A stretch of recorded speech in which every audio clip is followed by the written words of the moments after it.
propose une promenade débat pour parler de Saint-Sulpice et ses paysages. Attention, départ dans 5 minutes. Les places sont limitées. Dépêchez-vous. Après que ce sera trop tard. Celle qui paraît, voilà, la campagne idéale. Oui, mais c'est pas forcément la même pour tout le monde. Il y a l'espace pour cette évasion. Oui, moi je trouve pas ça contradictoire. Mais celle-là, elle est encore là, il y a un côté. On respire, il y a plutôt que les animaux. Dans la campagne, ça apporte de la vie aussi. Plein de terres cultivables sont construites. Bon. Là-bas, il y a à la fois les champs, il y a un peu de forêt. On devine des maisons quand même derrière l'espace se trouve dans un vallonnement. On n'est pas sur quelque chose de tout plat. Ça fait réfléchir là où on habite, quoi. Oui. Sur le devenir aussi. Oui, et puis On va vous distribuer un tout petit questionnaire en espérant que ça vous inspire peut-être pour observer un peu différemment, être un peu plus à l'écoute.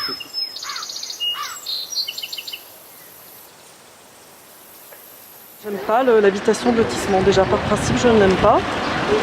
Parce que c'est uniforme, c'est standardisé. Qu'est-ce que vous imaginez pour Saint-Sulpice? Qui va se passer ou que vous On aimeriez? imagine, c'est-à-dire qu'on craint ou qu'on espère?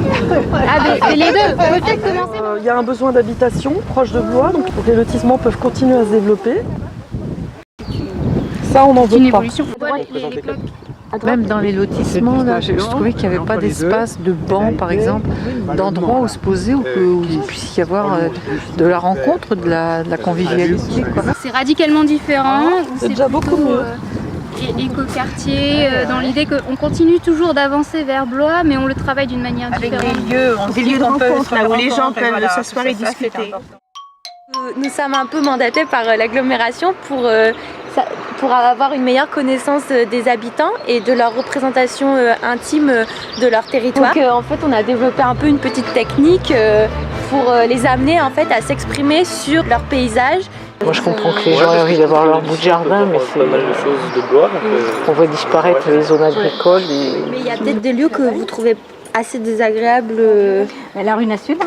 La route nationale, Oui, voilà. moi j'adore Chambord. Ce que je regrette, c'est que les allées sont beaucoup fermées au public. On a fait des petits logos en fait qui représentent les différentes activités qu'ils peuvent faire à l'extérieur. Se promener, aller à la pêche. Et avec eux, on va venir pointer où sont ces lieux. Tomber amoureux. Voilà, tomber amoureux. Le beuvron, Verdon, forêt aussi. D'accord, c'est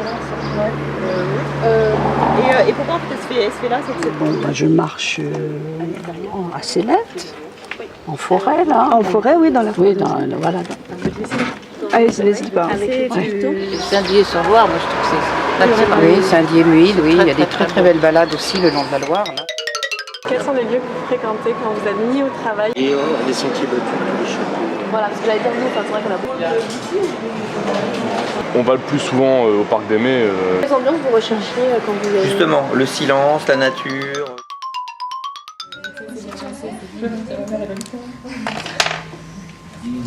Moi je dis parce que, je sais pas, mais ça pour plein de raisons, ça va changer. Ces lieux hyper forts, ça peut occulter plein d'autres richesses du territoire, c'est ça que je veux dire.